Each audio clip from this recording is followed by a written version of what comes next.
tonight, 7 p.m., Smoothie King Center.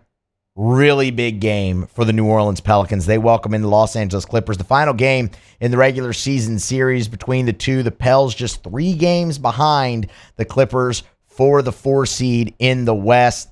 And Pels are playing some pretty good basketball. They lost the game against Cleveland.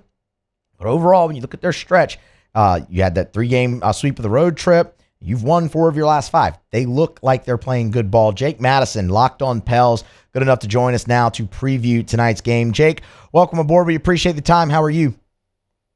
I'm doing well. Thanks for having me on to talk some hoops. Absolutely, man. This is a pretty exciting game, I feel like, to get hyped for. I mean, you've got, and most of the star powers playing. We can get to what might happen with James Harden here momentarily, but this feels like a massive opportunity for New Orleans tonight.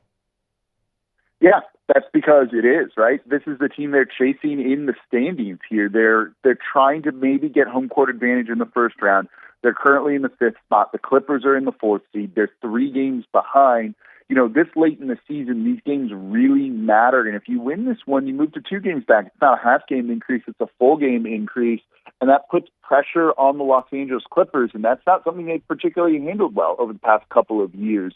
And this is a team that often wants to rest their guys. They're not going to be able to do that potentially throughout the rest of the season. We'll see if Kawhi Leonard plays tonight. He got injured on Tuesday night, left the arena after that, but played in last night's game against the Chicago Bulls. So you're catching them at the right time. And I think the other way you've got to look at this is a potential playoff preview. If the standings hold, this is who the Pelicans would be playing in the first round. So they need to come out firing. They need to really try and take it to the Los Angeles Clippers, and it should be a good one in the Smoothie King Center.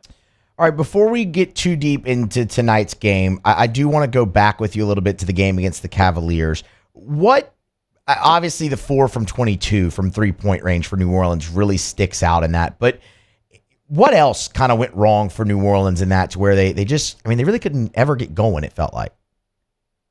Yeah, that was one where coming right out of the game, the Cleveland Cavaliers were hot, making a couple of quick threes, and it put the Pelicans on the back foot. And that one started to get a little bit away from them, as not only were they just not, making threes, they weren't even attempting that many. 4 for 22 is bad in and of itself, particularly when Cleveland hits 20 three-point attempts, right? That's 16 threes made different. That's 48 points. 42 points. That's a pretty significant difference right there with everything. You've got to find a way to kind of make up for all of that, right? And you just can't do that because it's a math game. But they also got beat up down low, I think. You saw Jared Allen kind of have a lot of room just to run free, in the paint. The Cleveland Cavaliers only went to the free throw line 3 times in that game. They didn't go any times in the first half, just 3 times total. But they almost matched the Pelicans in terms of points in the paint because New Orleans just gave them 0 resistance inside. Part of that was New Orleans was concerned about the three-point shooting, trying to close out hard on guys, and that allowed Cleveland to just move the ball around and then eventually find an open man down low for an easy dunk with no sort of contest. New Orleans needs to be better defensively in this game, I think. But they also need to make shots. And I don't want to boil it down to like make or miss league and use a cliche like that. But the Pelicans' offense can often influence how good their defense can be. And their defense is really good this season. But it really helps when you're making shots. When the ball goes through the net, the opponent then has to inbound the ball, which allows your defense to get back, get set, and then you can try and force a turnover. Cleveland was running off a lot of those New Orleans misses. So when you go 4 of 22 and they grab a defensive board and then sprint down the court in transition, it's tough to stop that. And that's how you give up as many points as the Pelicans did. So trying to get more three-point shots to fall, which sometimes just you got to hope it happens, I think, is going to really improve this team and then make them better defensively and then hopefully make it so that they don't get torn up inside like they did against Cleveland as well. That's what I was going to ask kind of about the three-point shooting there against Cleveland. Are we chalking that up to just like a bad shooting night or was there something more hampering the Pelicans? So part of it is, yes, it's just a bad shooting night, right? Yeah. Trey Murphy went 1 for 6. He's been lightning, from deep throughout his recent run since he's kind of broken out of that slump. I think CJ was 1 of 5. He's been one of the better three-point shooters in the league this year.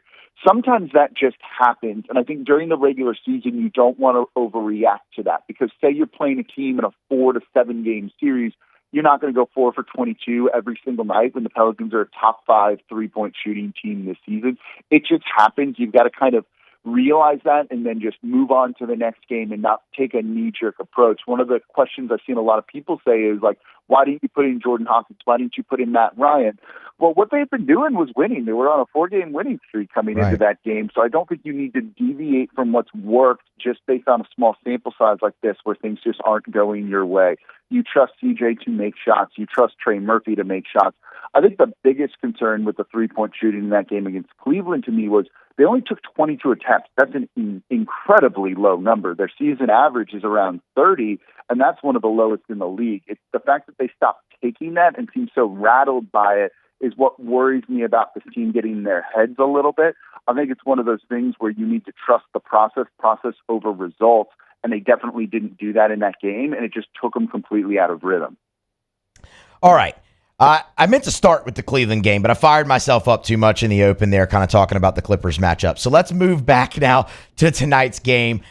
You mentioned Kawhi Leonard, getting injured, but playing against the Bulls, maybe a game-time decision tonight. James Harden, also a game-time decision tonight. Is this, because of what we kind of talked about right off the top there, how much this means actually to both teams? I mean, I know the Clippers have a few games to play with, up on the Pelicans, but can they afford to be without both Kawhi and James Harden in this game?